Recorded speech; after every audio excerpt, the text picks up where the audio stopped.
सच दिखाते हैं।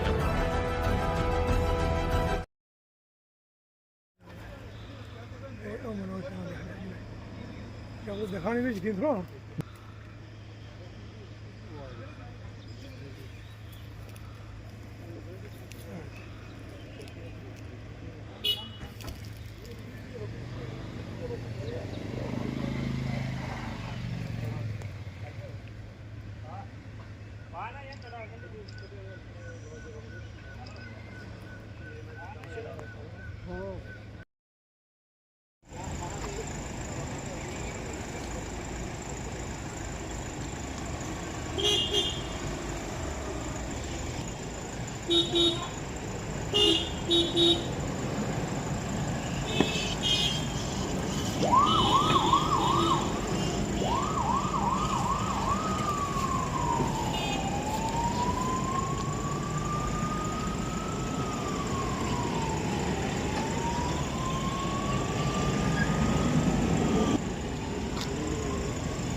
हेडक्वार्टर्स पुंछ में उपस्थित सभी सेना के हमारे अधिकारी, बहादुर जवानों तथा बीएसएफ के भी हमारे साथी, जम्मू कश्मीर के मुख्य सचिव श्री अटल डुल्लू जी, यहाँ के डिविजनल कमिश्नर श्री भीमसेन टूटी जी, पुंछ जिले के हमारे डीसी, एसएसपी।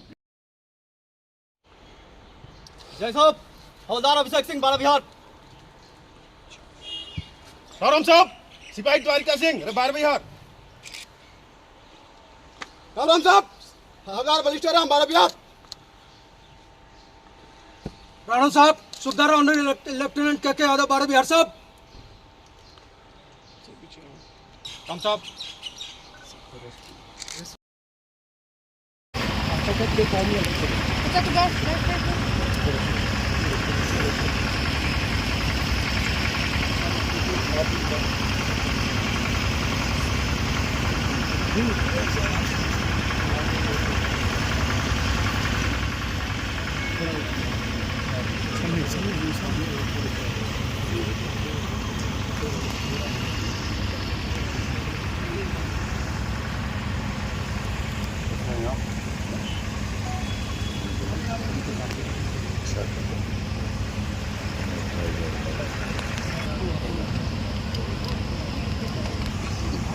आप एलजी साहब जो है वो स्पेशली आए हैं आपसे मिलने के लिए, और इससे पहले भी वो पीड़ित परिवारों से निगाली साहब भी मिले हैं। ध्यान से सुने।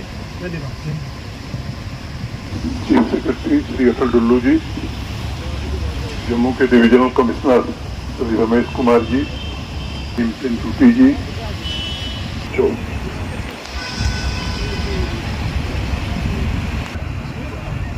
रूप से भी और पूरे प्रशासन भी मौजूद कर रहा है। सबसे पहले मैं उन लोगों को श्रद्धांजलि देता हूं जिन्होंने पाकिस्तान की बमबारी में अपनी शहादत दी। अनेक लोग घायल हुए। जम्मू कश्मीर प्रशासन ने तत्परता के साथ उनका समुचित इलाज हो उसका इंतजाम किया, और ईश्वर की कृपा से घायल लोगों में लगभग सभी लोग ठीक हैं, ठीक होने की दिशा में। ये बात सच है कि मौत का कोई मुआवजा नहीं होता है। इन परिवारों ने अपने परिजन खोए हैं, उनका दर्द आसानी से समझा जा सकता है। ईश्वर के अलावा दूसरी कोई ताकत नहीं है जो उनको वापस ला सके, लेकिन एक संवेदनशील प्रशासन के नाते ये कोशिश जरूर हो रही है कि आपके दुख में प्रशासन पूरी तरह भागीदार रहे, आपके दुख को कैसे कम करे। भारत सरकार भी, जम्मू कश्मीर सरकार भी, दोनों मिलकर के लोगों के पुनर्वास और उनकी मदद में आगे आई है। मुझे बताया गया है कि जो मृतक थे उनके परिजनों को, उनके परिवार को 16 लाख रुपए वितरित कर दिए गए हैं। जो घायल थे उनको भी जो अनुमन्य सहायता है वो दे दी गई है।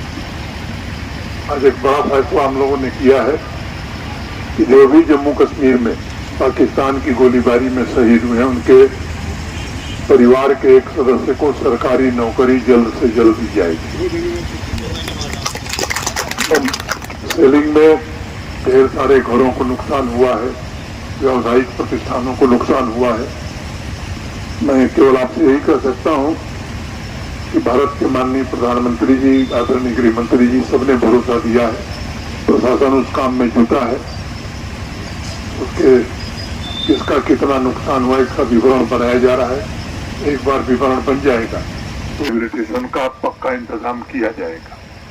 नई जो परिस्थिति पैदा हुई है, पड़ गए या आप दूसरे स्थानों पर भी बंकर की जरूरत महसूस की जा रही है, तो इसका भी फैसला हुआ है कि बड़ी मात्रा में इंडिविजुअल बंकर भी और कम्युनिटी बंकर, क्योंकि पुंछ शहर में हमें कम्युनिटी बंकर बनाना ही होगा, तो इसे भी सिक्योरिटी रिलेटेड एक्सपेंडिचर, सुरक्षा से संबंधित व्यय के अंतर्गत इस काम को भी जल्द प्रशासन हाथ में लेगा और बड़े पैमाने पर बंकर निर्माण का काम जम्मू कश्मीर प्रशासन करेगा।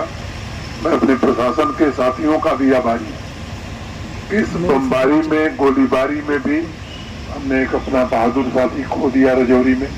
बावजूद इसके प्रशासन के हमारे सभी कर्मचारी और अधिकारी दिन रात आवाम की खिदमत में खड़े रहे। मैं समझता हूं ये हम सबके लिए गर्व का विषय है। पुंछ के लोगों पर हमें नहीं, पूरे देश को गर्व है। जिस तरह से आप बहादुरी से खड़े थे, सेना का मनोबल बढ़ा रहे थे, उसकी जितनी भी तारीफ की जाए वो कम है। आप सब जानते हैं कि 22 अप्रैल को बैसरन घाटी में पहलगांव के पास 26 निर्दोष लोगों की निर्मम ढंग से हत्या की गई है, पाकिस्तान द्वारा भेजे गए आतंकवादियों। पूरे देश में एक उबाल था, आक्रोश था, और भारत सरकार ने और माननीय प्रधानमंत्री जी ने ये कई बात कही। ये जो हमारे निर्दोष लोग मारे गए जिन आतंकवादियों ने और उनके जिन आकाओं ने ये घृणित काम किया है, उन्हें ऐसा सबक सिखाया जाएगा कि कभी उन्होंने कल्पना नहीं की होगी। भारत एक शांतिप्रिय देश है, आज दुनिया की 5वीं बड़ी अर्थव्यवस्था बन गया है और हम विकसित भारत की ओर बढ़ रहे हैं। इसलिए हम युद्ध के समर्थक कभी नहीं, लेकिन जब निर्दोष नागरिकों की हत्या होगी तो सरकार ने तय किया कि आतंकवादियों और आतंकवादियों को आश्रय देने वाले, पनाह देने वाले लोगों के खिलाफ निर्णायक कार्रवाई की जाएगी। और हमारी सेना के प्रति भी पूरे सम्मान के साथ मैं कहना चाहता हूं कि जिस सटीकता से, जिस संयम से और जिस संवेदनशीलता के साथ सेना ने 6 और 7 मई की रात को कार्रवाई की, पाकिस्तान के भीतर घुस करके 9 आतंकवादी शिविरों को पूरी तरह से तबाह कर दिया। पाकिस्तान को बता भी दिया गया कि हम निर्दोष नागरिकों को निशाना नहीं बनाना चाहते, सेना के ठिकानों को हम निशाना नहीं बनाएंगे, हम अपना लक्ष्य प्राप्त कर लिए हैं आतंकवादी शिविरों को समाप्त करके। लेकिन जब कार्रवाई आतंकवादियों पर हो रही है, आतंकवादी कैंपों पर हो रही है, तो पाकिस्तान ने उसे अपने ऊपर हमला माना और 6-7 मई की रात को 1:30 बजे उसने अंधाधुंध गोलियां बरसाना और एक बाहरले देशात तुम्ही कह सकते हो पूरे देश विदेश की इकोनॉमी को बूस्ट करते हैं, टूरिज्म को बूस्ट करते हैं। हमने वल्नरेबल विलेजेस जो पहले बॉर्डर फायरिंग के अंदर आते थे, यहाँ पे इनकी लोकेशन ऐसी थी कि यहाँ पे गोला जो है पूरी हमने तैयार की। हालांकि सिर्फ उसमें 14 ही लॉन्चमेंट सेंटर्स हम यूज़ कर पाए, क्योंकि इस बार शेलिंग की रेंज पर जो अधिकारी दिन रात आवाम की खिदमत में खड़े रहे। काम जल्द शुरू किया जाएगा। बहुत बहुत धन्यवाद जो लोग यहाँ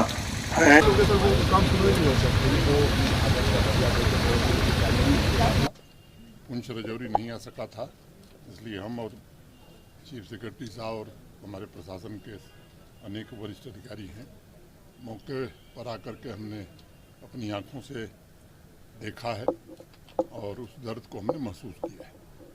जैसा मैंने पहले भी कहा कि मौत का कोई मुआवजा नहीं होता है, लेकिन अधिकतम आर्थिक सहायता जिन्होंने अपने परिजन खोए हैं उनको जितनी दी जा सकती थी वो सबको दे दी गई है। जो घायल थे उनको भी अनुमन्य सहायता राशि प्रदान कर दी गई है। ईश्वर की कृपा से घायलों में सभी लोग ठीक हैं। मैं ईश्वर से प्रार्थना करता हूं कि वो जल्दी से स्वस्थ हो जाएं। एक बड़ा फैसला हम लोगों ने किया है कि जो भी पाकिस्तान की बमबारी में शहीद हुए हैं जम्मू कश्मीर के नागरिक, उनके नेक्स्ट ऑफ किन, उनके एक परिजन को सरकारी नौकरी अविलंब हम देंगे।